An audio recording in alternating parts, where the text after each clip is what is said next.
गरुड़ पुराण में व्यक्ति के जीवन से जुड़ी कई महत्वपूर्ण बातों का उल्लेख मिलता है। गरुड़ पुराण में मनुष्य के अच्छे व बुरे कर्मों के आधार पर मिलने वाले फल के बारे में बताया गया है। मनुष्य की मृत्यु के बाद जीवात्मा को यमलोक की यात्रा करनी पड़ती है। अच्छे कर्मों वाली आत्माओं की यात्रा सुगम रहती है, जबकि बुरे कर्मों वाली आत्माओं को कई यातनाएं भोगनी पड़ती हैं। मृत्यु कई तरह से होती है। कोई अपने जन्म चक्र को पूरा करके मृत्यु को प्राप्त होता है, तो कोई असमय मृत्यु के काल में चला जाता है। कुछ लोग दुखी होकर खुद के जीवन के दुश्मन बन जाते हैं और आत्महत्या करके जीवन लीला समाप्त कर देते हैं। इसे निंदनीय अपराध माना गया है और ईश्वर का अपमान बताया गया है, और ऐसा करने से मोक्ष की प्राप्ति नहीं होती है। आत्महत्या करने वाले व्यक्ति को नरक भोगना पड़ता है। दुखी होकर मरने वालों की यमलोक की यात्रा बेहद कष्टदायक होती है। जानिए गरुड़ पुराण के हिसाब से आत्महत्या करने वालों की मरने के बाद क्या दुर्गति होती है। आजकल लोगों के अंदर धैर्य खत्म हो गया है। वे विपरीत हालातों से बहुत जल्दी परेशान हो जाते हैं और हर हाल में समस्या का जल्द से जल्द निवारण चाहते हैं। स्थितियां उनके अनुरूप ना रहे तो यह लोग डिप्रेशन में चले जाते हैं या आवेश में आकर आत्महत्या कर लेते हैं। लेकिन अगर आपको लगता है कि आत्महत्या कर लेने से आपको कष्टों से छुटकारा मिल जाएगा, तो आप गलत हैं। गरुड़ पुराण में आत्महत्या करने वालों के हश्र के बारे में बताया गया है। इसे निंदनीय अपराध माना गया है और ईश्वर का अपमान बताया गया है। लेकिन अगर आपको लगता है कि आत्महत्या कर लेने से आपका छुटकारा कष्टों से छूट जाएगा, तो आप गलत हैं। शास्त्रों के अनुसार कई योनियों से होकर गुजरने के बाद मनुष्य को जन्म मिलता है और उसका जीवन चक्र निर्धारित होता है। अपने जीवन चक्र से पहले दुखी होकर मरने वाले व्यक्ति को उत्पत्ति विनाश मार्ग से होकर गुजरना पड़ता है। उसे नरक में कई यातनाएं दी जाती है। ऐसे व्यक्ति को मोक्ष नहीं मिलता और वह भटकता रहता है। इसलिए आत्महत्या जैसे कदम नहीं उठाने चाहिए। गरुड़ पुराण के अनुसार जब कोई व्यक्ति आत्महत्या करता है तो उसकी आत्मा मृत्यु लोक में भटकती रहती है। ऐसे व्यक्ति की आत्मा को न तो स्वर्ग मिलता है और न ही नरक। ऐसे में आत्मा अधर में लटक जाती है। आत्महत्या करने वाला व्यक्ति मृत्यु के बाद और भी बुरी दशा में पहुंच जाता है, जहां वह ना तो अपनों से कोई संपर्क कर पाता है और ना ही किसी लोक में कोई स्थान पाता है। शास्त्रों के अनुसार जब आत्मा अपना सफर पूरा कर लेती है तो वह खुद ही शरीर छोड़ देती है। उपनिषदों में कहा गया है कि जब आत्मा स्वाभाविक तरीके से शरीर को छोड़ती है तो उसे तुरंत ही नया शरीर प्राप्त हो जाता है। लेकिन आत्महत्या के बाद लंबे समय तक आत्मा भटकती रहती है।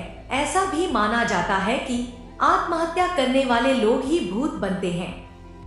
यदि आत्महत्या करने वाले व्यक्ति की कोई इच्छा अधूरी रह गई है या वह गहरे तनाव के कारण ऐसा कर रहा है, तो ऐसी आत्मा को नया शरीर मिल जाना और भी मुश्किल हो जाता है। ऐसे में परेशान या अतिरिक्त आत्मा भूत, प्रेत या पिशाच योनि धारण कर भटकती रहती है। यह भटकाव तब तक रहता है जब तक कि उनके मृत शरीर की निर्धारित आयु पूरी नहीं हो जाती। ऐसे में श्राद्ध, तर्पण और धार्मिक कार्य भी आसानी से आत्मा को भटकाव से मुक्ति नहीं दिला पाते। गरुड़ पुराण के मुताबिक आत्महत्या करने वाले की आत्मा अंधकार में लटक जाती है। ऐसी आत्मा को तब तक दूसरा जन्म या कोई अन्य ठिकाना नहीं मिलता जब तक कि उसका समय चक्र पूरा नहीं हो जाता है। कहते हैं मरने के बाद कुछ आत्माएं 10वें दिन में, 13वें दिन में और कुछ आत्माएं 37 से 40 दिनों में शरीर धारण कर लेती हैं। लेकिन आत्महत्या या किसी दुर्घटना में मारे गए लोग जिनकी अकाल मृत्यु होती है, उन्हें तब तक शरीर नहीं मिलता जब तक कि उसकी उम्र पूरी नहीं हो जाती है। मतलब यदि किसी इंसान की उम्र 50 साल की है और 30 साल की उम्र के अंदर उसने सुसाइड कर लिया, तो 20 साल तक उसकी आत्मा प्रेत योनि के अंदर रहती है और लोगों को परेशान करती रहती है। इस प्रकार की आत्मा को नरक के अंदर भी कष्ट भोगने पड़ते हैं। लेकिन याद रखें, आत्महत्या और एक्सीडेंट के अंदर हुई अचानक मौत दो अलग अलग बातें हैं।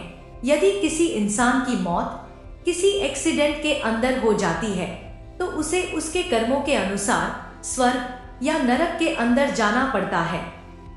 उसी तरह से यदि ऐसे व्यक्ति की कोई इच्छा शेष रह जाती है तो उसे भी प्रेत बनना पड़ता है। जो लोग सुसाइड कर लेते हैं वो प्रेत योनि के अंदर चले जाते हैं और भूलोक के अंदर भटकते रहते हैं, तो उसकी आत्मा मुक्त नहीं हो पाती।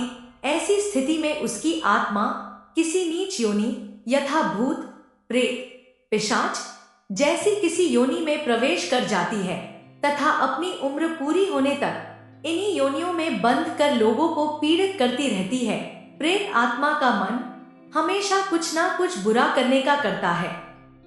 प्रायः वे अपनी अधूरी इच्छाएं पूरी करने के लिए कई बार किसी दूसरे मनुष्य के शरीर में प्रवेश कर जाती हैं तथा उनके माध्यम से अपनी इच्छा पूर्ति करती हैं।